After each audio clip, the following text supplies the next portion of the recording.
నమస్తే, welcome to our channel. నేను మీ పద్మావతి. ఈ రోజు మనతో పాటు ప్రముఖ ఆధ్యాత్మికవేత్త మరియు ఆస్ట్రాలజర్ బ్రహ్మశ్రీ సుభాష్ శర్మ గారు ఉన్నారు. మరి ఆయనతో మాట్లాడి కర్కాటక రాశి వారికి ఉగాది నుంచి ఉగాది వరకు చూసుకున్నట్టయితే కనుక ఎటువంటి ఫలితాలు కనిపించబోతున్నాయో తెలుసుకునే ప్రయత్నం చేద్దాం.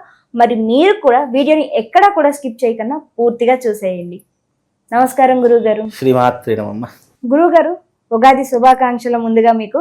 అయితే ఉగాది నుంచి మనకి నూతన సంవత్సరం మొదలవబోతుంది. శ్రీ విశ్వావసునామ సంవత్సరం అనేది కర్కాటక రాశి వారికి ఎటువంటి ఫలితాలను ఇవ్వబోతుంది, మరి ముఖ్యంగా మంచి ఫలితాలను ఎలా గుర్తించాలంటారు, లేదు ఏమైనా కొంచెం కష్టకరమైన ఫలితాలు ఏమైనా కనిపిస్తే వాటి నుంచి ఎలా బయటపడవచ్చు అంటారు? తప్పకుండా తెలియజేస్తాము. ముందుగా ప్రేక్షకులందరికీ శ్రీమాత్రే నమః, శ్రీ గురుభ్యో నమః. నమో దేవ్యై మహాదేవ్యై శివాయై సతతం నమః. నమ ప్రకృత్యై భద్రాయై నిహతాం ప్రణతాస్మిత.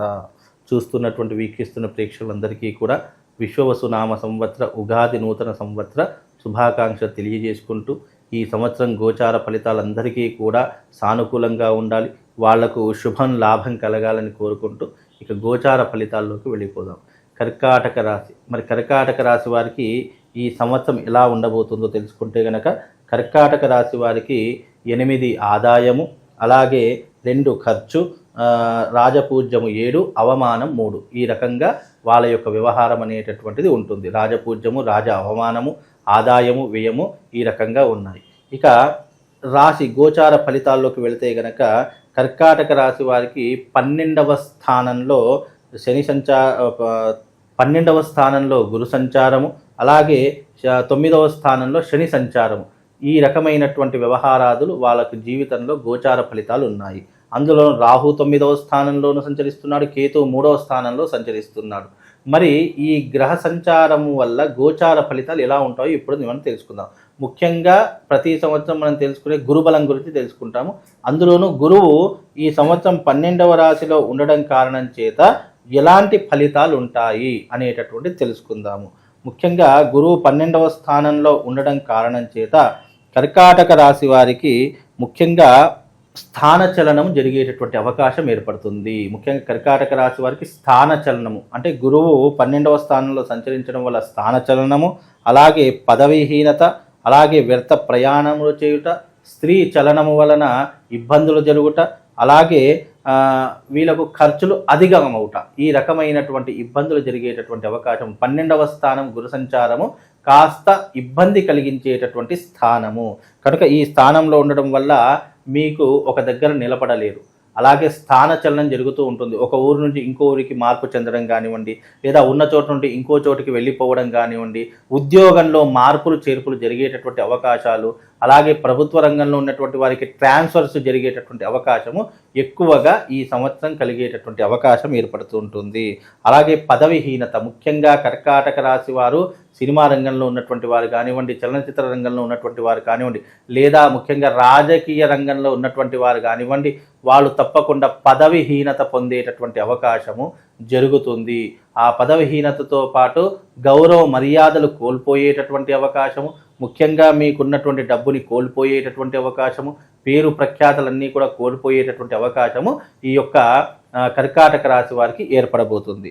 అలాగే స్త్రీ చలనము, ముఖ్యంగా స్త్రీ వల్ల నష్టపోయేటటువంటి అవకాశం ఏర్పడుతుంది. ఎందుకు అనంటే గనక, మీ జీవితంలో పరస్త్రీ వ్యామోహం పెరిగిపోవడం కానివ్వండి, లేదా ఇతర స్త్రీల వల్ల మీ జీవితంలో సఖ్యత పెరిగిపోవడం కానివ్వండి, మీకు ఉన్నటువంటి కుటుంబ విషయాల కంటే ఎక్కువ పరస్త్రీకి మీరు ఆధిపత్యం ఇవ్వడం కానివ్వండి, లేదా వాళ్ళని గౌరవించడం వల్ల కానివ్వండి, లేదా వారితో సఖ్యత పెరగడం వల్ల కానివ్వండి, మీకున్నటువంటి రిలేషన్ దెబ్బతినేటటువంటి అవకాశం కూడా దీని ద్వారా కలుగుతుంది. అందులోనూ ప్రయాణములు, వ్యర్థ ప్రయాణములు విపరీతంగా చేస్తూ ఉంటారు. అంటే మన పని లేకపోయినా సరే ఎక్కడికో వెళదాము, ఏదో చేద్దాము, లేదు అంటే ఎంజాయ్ చేద్దాము, లేదు అంటే కాలాన్ని వెళ్ళదిద్దాము అనుకునేటటువంటి ప్రయాణాలు చాలా ఎక్కువగా చేస్తూ ఉంటారు. అలాంటి ప్రయాణాలు చేయడం వల్ల డబ్బు కొరత ఏర్పడుతుంది, డబ్బు యొక్క హీనత ఏర్పడుతూ ఉంటుంది, అప్పులు చేసుకునేటటువంటి కర్మ ఏర్పడుతూ ఉంటుంది. కనుక 12వ స్థానంలో గురు సంచారం వల్ల మీకు కొద్దిగా నష్టమే అని చెప్పుకోవచ్చు. కనుక వీలైనంత వరకు జాగ్రత్తగా ఉండే ప్రయత్నం చేసుకోండి. ప్రతి చిన్న విషయంలో కలుగజేసుకోకుండా మీ పని ఏదో మీరు చేసుకునేటటువంటి ప్రయత్నం చేసుకోండి. పెద్దవాళ్ళను గౌరవించే ప్రయత్నం చేసుకోండి. బంధువులతో చాలా సఖ్యతగా ఉండేటటువంటి ప్రయత్నం చేసుకుంటే కొంతవరకు బాగుండేటటువంటి అవకాశం ఏర్పడుతుంది. ఇక 9వ స్థానంలో శని సంచారం. మరి 9వ స్థానంలో శని సంచారం వల్ల ఎలాంటి ఇబ్బందులు కలుగుతాయి అని అంటే కనుక దుఃఖము, ధనదాహము, క్షీణత, అలాగే తలచిన పనులు కలగ ఉండవుట, లాభించేటటువంటి చోటనే నష్టం ఏర్పడుట, ఇలాంటివి ఎక్కువగా జరుగుతాయి. ముఖ్యంగా 9వ స్థానంలో శని సంచారం వల్ల దుఃఖములు, కష్టములు ఎక్కువగా అవుతూ ఉంటాయి. అలాగే ధనదాహము ఎక్కువగా పెరుగుతుంది. డబ్బు ఎలాగైనా సరే డబ్బు కావాలి, ఎలాగైనా డబ్బు సంపాదించాలి, లేదా డబ్బును దొంగలించాలి, డబ్బుని దాచుకోవాలి, లేదా ఏదైనా చేసి డబ్బుని సంపాదించుకోవాలి అనేటటువంటి ఆలోచన పెరిగిపోతూ ఉంటుంది. అలాగే తలచిన పనులు జరగకపోవటం. మనం ఈ రోజున ఏదో ఒకటి చెయ్యాలి, ఏదో ఒకటి సాధించాలి అని అనుకుంటాం, బద్ధకం పెరిగిపోతుంది. అలాగే చేసే పనిలో మనకు ఆలస్యం పెరిగిపోతుంది, నేచర్ కూడా సపోర్ట్ చేయదు. అలాగే ఎక్కడికో వెళతాము, ఏదో పని చేద్దామని చెప్పి ఆ పని కూడా జరగకుండానే వాయిదా పడేటటువంటి అవకాశాలు ఎక్కువగా ఏర్పడతాయి. అలాగే ఎక్కడైతే మనం లాభం వస్తుంది అని అడుగు పెడతామో అక్కడ మనకు నష్టం ఎదురవుతుంది. కనుక ఈ విషయంలోకి వస్తే కనుక ముఖ్యంగా కర్కాటక రాశి వారికి గురువు సంచారం బాగా లేదు, గోచారంలో శని సంచారం కూడా బాగా లేదు. కాబట్టి వీలైనంత వరకు జపతప హోమాది కార్యక్రమాలు చేసుకుంటే కొంతవరకు శుభం జరిగేటటువంటి అవకాశం ఉంటుంది. అందులోనూ రాహువు 9వ స్థానంలో కూడా సంచరిస్తున్నాడు. కాబట్టి ఎలాంటి ఇబ్బందులు జరుగుతాయి అని అంటే కనుక రాహు 9వ స్థానంలో సంచరించడం వల్ల వ్యవహార మాధ్యమ విషయాల్లో ఇబ్బందులు, అధికారుల నుండి సమస్యలు, స్థాన చలనము, ఆరోగ్య క్షీణత, ఈ రకమైనటువంటి ఇబ్బందులు ఏర్పడతాయి. కేతువు 3వ స్థానంలో సంచరించడం వల్ల ఏమవుతుంది అని అంటే కనుక ముఖ్యంగా వీళ్ళకున్నటువంటి ఇబ్బందుల్లో అధికమవుతాయి. బంధువులతో విరోధం ఏర్పడుతుంది, అయిన వాళ్ళు దూరం అయిపోయేటటువంటి లక్షణాలు ఏర్పడతాయి.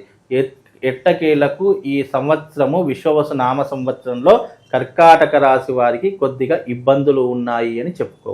అలాగే వీళ్ళకి ఏంటి అంటే ముఖ్యంగా కర్కాటక రాశి వారు మోస్ట్ ఆఫ్ ది ఎక్కువగా ఆశ్లేష నక్షత్రంలో పుట్టినటువంటి వాళ్ళు అవుతారు. తప్పకుండా మీది గనక కర్కాటక రాశి ఆశ్లేష నక్షత్రం అయితే ఆశ్లేష బలిని తప్పకుండా చేయించుకోవాలి. సంవత్సరంలో ఒక్కసారైనా సరే ప్రతి నెల ఆశ్లేష నక్షత్రం వస్తుంది. ఆ ఆశ్లేష నక్షత్రం వచ్చినప్పుడు ఆశ్లేష బలి ప్రదానాన్ని చేయించుకోండి. కొంతవరకు ఉపశమనం కలిగేటటువంటి అవకాశం ఉంటుంది. ఈ సంవత్సరము ఈ కర్కాటక రాశి వారికి మిశ్రమ ఫలితాలు ఉన్నాయి. అంత హై పొజిషన్ లేదు, అంత లో పొజిషన్ లేకుండా మధ్యమమైనటువంటి స్థానాల్లో ఉన్నాయి. అయితే గురువు గారు కర్కాటక రాశి వారికి మిశ్రమ ఫలితాలతో పాటుగా ఆరోగ్య విషయంలో కూడా కాస్త లోపాలు అనేవి కనిపిస్తున్నాయి. కాబట్టి మరి వీటన్నిటి నుంచి కాస్త ఉపశమనం పొందాలి అంటే కనుక ఎటువంటి పరిహారాలు చేసుకోవచ్చు అంటారు ఈ సంవత్సరం అంతా కూడా? ముఖ్యంగా ఈ సంవత్సరం అంతా విశ్వవసునామ సంవత్సరం వాళ్ళకు జీవితంలో హ్యాపీగా ఉండాలి, ఇలాంటి నెగిటివ్ ఇంపాక్ట్ ఉండకూడదు అని అంటే కనుక రాబోయేటటువంటి ఈ మార్చి 29వ తారీఖు రోజున అరిష్ట నివారణ తంత్ర యాగం జరుగుతుంది. ఈ అరిష్ట నివారణ తంత్ర యాగంలో ఈ కర్కాటక రాశి వాళ్ళందరూ వచ్చి పాల్గొంటే కనుక మీకున్నటువంటి ఈ రాబోయే సంవత్సరం విశ్వవసునామ సంవత్సరం మీకు కొంతవరకు లాభదాయకంగా ఏర్పడుతూ ఉంటుంది. ఎందుకంటే ఇప్పుడు జరిగేటటువంటి ఈ షష్టగ్రహ కూటమి కూడా కర్కాటక రాశి వారి మీద కొంత తీవ్రమైనటువంటి ప్రభావం చూపిస్తూ ఉంటుంది. కనుక తప్పకుండా మీకున్నటువంటి అరిష్టాలు పోవాలంటే అరిష్ట నివారణ తంత్ర యాగంలో పాల్గొనండి. కొంతవరకు మేలు జరిగేటటువంటి అవకాశం ఏర్పడుతుంది. ఇది బాసర జ్ఞాన సరస్వతి దేవస్థానం నందు గోదావరి క్షేత్రం నందు జరుగుతూ ఉంటుంది. అందులోని ఇది అమావాస్య జరుగుతుంది, గ్రహణ కాలంలో జరుగుతుంది. కాబట్టి ఆ రోజున గ్రహణ కాలం పట్టు విడుపు స్నానాలు చేసుకోవచ్చు, యాగంలో పాల్గొనవచ్చు. చక్కగా అక్కడ ఈ యొక్క యజ్ఞయాగాదులు చేయడం వల్ల ఈ సంవత్సరం అంతా కూడా మీకు లాభదాయకంగా ఉండేటటువంటి అవకాశం ఉంటుంది. రాబోయే నెగిటివ్ ఇంపాక్ట్ కూడా మీకు పాజిటివ్గా మారడానికి ఈ యాగం మీ జీవితంలో ఏర్పడుతుంది. అరిష్టాలు తొలగించుకోవడానికి, దుఃఖములు దూరం చేసుకోవడానికి ఈ యాగం మీ జీవితంలో చాలా అద్భుతమైనటువంటి తారక మంత్రంలా పనిచేస్తుంది.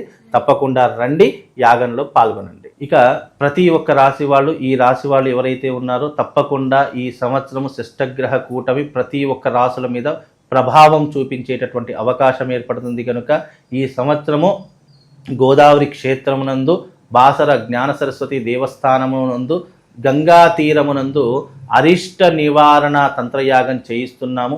12 రాశుల ప్రతి ఒక్కరూ కూడా ఈ యొక్క యాగంలో పాల్గొనాలి.